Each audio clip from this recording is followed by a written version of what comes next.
Mark Davis from The Thoughtful Gamer, and this is Reviews of the Nerds. Here's one you probably haven't heard of.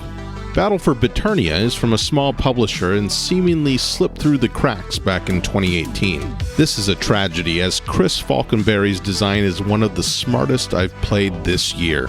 Biternia is a board game inspired by the MOBA genre of video games, think League of Legends or Dota, and it does a remarkable job of simulating the steep highs and lows of those games. The core is the same. Two teams of colorful heroes battle to try to destroy each other's bases. Usually, however, they're skirmishing at certain choke points on the map. A lot has been simplified in Biternia's cardboard interpretation. Minions are gone, replaced by a simple farming action. Leveling and equipment is reduced to a 4-card deck for each of the game's 19 heroes. The map is compressed significantly, and the idea of jungling is relegated to an optional variant rule. Such abstractions chisel away at many of the features of MOBA games people love, but when the dust clears, what remains feels like the distilled essence of the genre. Instead of being slogged down by the minutiae of board game bookkeeping, Biternia jumps right into the action. You'll be fighting and possibly killing enemy heroes on the very first turn. The card-based gameplay is brisk yet complex, full of feints and gambits and moments of pure thrill. Each of the heroes has a fully realized identity. Battle for Biternia maintains MOBA's rich-get-richer tendencies, making it very difficult to catch up after an early setback. This, along with the straightforward component production, might cause some to look for flashier fare, but you shouldn't be fooled. Biternia has more depth in its humble box than any number of Kickstarter behemoths. I give Battle for Biternia an 8 out of 10. I'm Mark, and you can find more board game reviews and information at thethoughtfulgamer.com.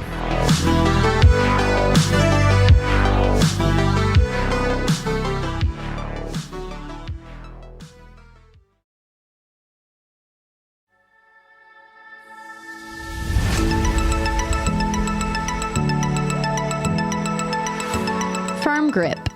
Every few weeks, I have the responsibility of walking several of our students off campus. One student in particular, a first grade boy, likes to try and see just how far my arms actually reach. I've had to learn to hold tighter to his hand, especially when we find ourselves crossing through potential danger.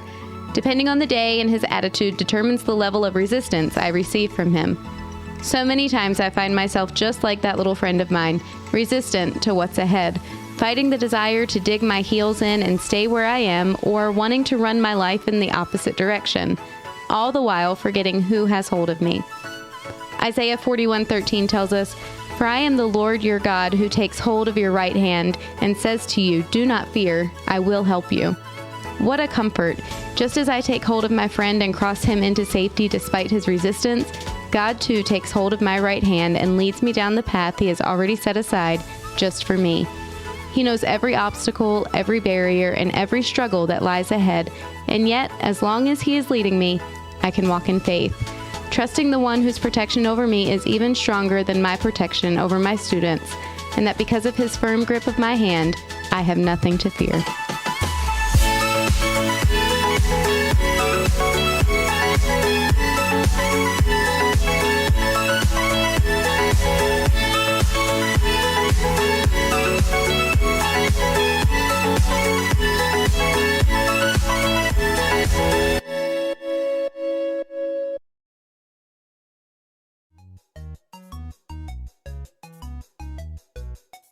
Hey everyone, I'm Hector Miray, and this is Faith and Fandom 180 on LTN Radio. So every night when I go to bed, I like to check my Facebook memories. It's just something I do, and I'm never in bed before midnight, so usually I end my day by seeing where I was a year ago. And today, I realize is kind of a big day. 8 years ago today, I had to book my first ever table for my first Comic-Con. And it was for the biggest show in the Carolinas. It's like the big, prestigious, everybody and your mama go to that show. And, I know artists now who've been doing this stuff a while that still won't book that show. But I had to book that show today, 8 years ago. in order to be able to get my space for the summer of June 2014. Now, why all of this is a big deal is because I had absolutely nothing done. Like nothing. I had a rough draft of my first book, which was only 90 pages, in barely readable sentences and structures with horrible grammar, and an artist that was supposed to do my cover that completely forgot to do it. And I had commissioned another artist to make me some prints to sell that were basically Bible memes. And I had reached out to a shirt maker to make some shirt ideas that I had. On this day in October, when I booked my first con, none of my stuff was done. But I had to take a step forward like it was all going to be finished and like it was all going to be okay. And that honestly reminds me a lot of Hebrews 11:1, in that faith actually looks like we believe what we say we believe. Hebrews 11:1 says, "Now faith is confidence in what we hope for and assurance about what we do not see." If I waited to see if everything was going to be done before I took that step, it would have been a whole other year before I could have been involved. I had to step even without being able to see where everything was going to go. And God did big things over the last 8 years with it. And I want to encourage you, if you trust Him, take the step. Remember to catch Faith and Fandom 180 every Wednesday morning on the Back Row Morning Show, only on LTN Radio. And if you'd like to learn more about Faith and Fandom, head over to faithandfandom.org, where you can learn about our Comic-Con ministry, podcasts, memes, apparel, and book series. You can even read new chapters before they make it to the next book. I'm Hector Miray, and thank you for spending the last 180 seconds with me.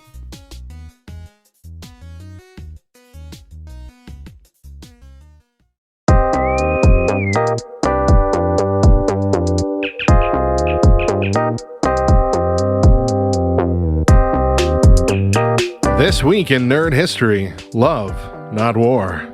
Nerd History. That was the primary philosophy behind the creation of Wonder Woman, a hero who would triumph not with fists or firepower, but with love. She was primarily seen as a defender, not a brawler, when she made her debut in All-Star Comics number 8 on October 21st, 1941. William Moulton Marston, the creator of Wonder Woman, is also known for creating a systolic blood pressure measuring apparatus, which was crucial for the development of the polygraph, aka the lie detector. Marston's experience with polygraphs convinced him that women were more honest than men in certain situations and could work more efficiently. It was also this connection that partially inspired Wonder Woman's golden lasso that compels those it touches to speak only the truth. Wonder Woman would go on to be one of the most popular DC Comics characters even to this day, as a part of DC's Trinity, along with Superman and Batman, though she's certainly more of a fighter these days, but still driven by love. There's plenty more to her long 80-year story, far too much to cover here, but if her most recent fantastic portrayal in the DCEU film series is any indication, the character is remaining true to the original idea. I'm Radio Matt. See you next time for more Nerd History.